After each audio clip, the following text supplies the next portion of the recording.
ఉగాది పండుగ పూట విషాదం నెలకొంది. నీట మునిగి నలుగురు మృతి చెందిన ఘటన ఎల్లారెడ్డి మండలం వెంకటాపూర్ గ్రామ శివారులోని పెద్ద చెరువు బ్యాక్ వాటర్లో చోటు చేసుకుంది. ఎల్లారెడ్డి సిఐ రవీందర్, ఎస్ఐ మహేష్ తెలిపిన వివరాల ప్రకారం మండలంలోని బిక్కనూరు గ్రామ పరిధిలో గల వెంకటాపూర్కు చెందిన మౌనిక, ముగ్గురు పిల్లలు మైథిలి, అక్షర, వినయలతో కలిసి శనివారం మధ్యాహ్నం పొలం పనుల నిమిత్తం వెళ్లారు. అనంతరం చెరువు వద్దకు వెళ్లి మౌనిక దుస్తులు ఉతుకుతుండగా పిల్లలు స్నానం చేసేందుకు చెరువులో దిగారు. కాగా చెరువులో భారీ గుంత ఉండడంతో పిల్లలు అందులో మునిగిపోయారు. వారిని గమనించిన పినతల్లి మౌనిక కాపాడేందుకు వెళ్లి ఆమె కూడా నీట మునిగింది. సాయంత్రం దాటిన నలుగురు ఇంటికి రాకపోవడంతో కుటుంబ సభ్యులు ఆందోళన చెందారు.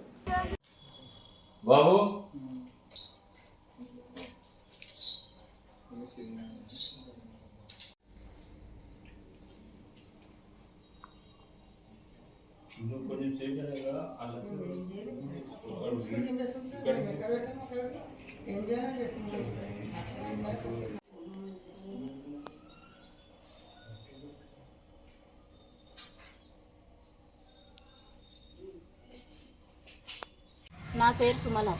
అలా అమ్మమ్మన అవుతా నేను. వాళ్ళను హాస్టల్లో ఉంటుంది. హాస్టల్లోకి వెళ్ళి తోలుకొచ్చిండ్రు. వాళ్ళని ఎట్లా తోలుకపోయి చంపిండ్రో తెలియదు మాకు. జారి పడ్డారని చెప్తున్నాడు సార్. అన్న మాకు న్యాయం కావాలి, ఆయనకి శిక్ష పడాలి. అప్పుడు నా బిడ్డని కూడా చంపిండు ఆయన.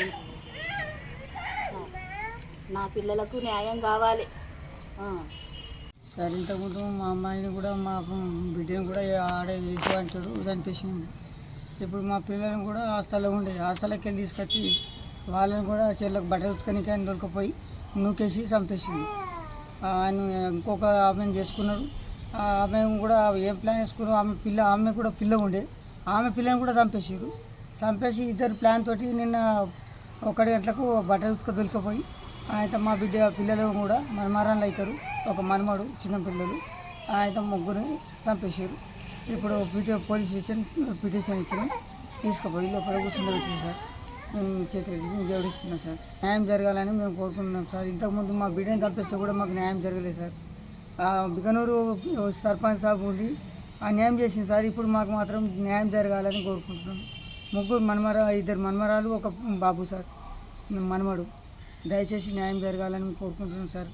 ఇంత అభిమానం ఉంటుంది సార్. పండుగ యోగాది కూడా హాస్టల్లో ఉంచిన మా పిల్లలు మా మనమరాలు బతికిపోతుండే సార్. అంతకన్నా దారుణంగా అయిపోతూ తీసుకొచ్చి వేరే మాట మార్చి బట్టలు ఉతుకుపోయి జారిపడ్డారని చెప్తున్నారు. కానీ ఇది మాత్రం ప్లాన్ ప్రకారమే చనిపోయించారు సార్. వాళ్ళ సర్పంచ్ అండ చూసుకొని మరి ఎవరు అండ చూసుకొని మాత్రం పిల్లలను కూడా లేకుండా చేసారు సార్. మాకు న్యాయం జరగాలి దండం పెట్టి కోరుకుంటున్నాను సార్. నేను వాళ్ళ తాతనైతే సార్.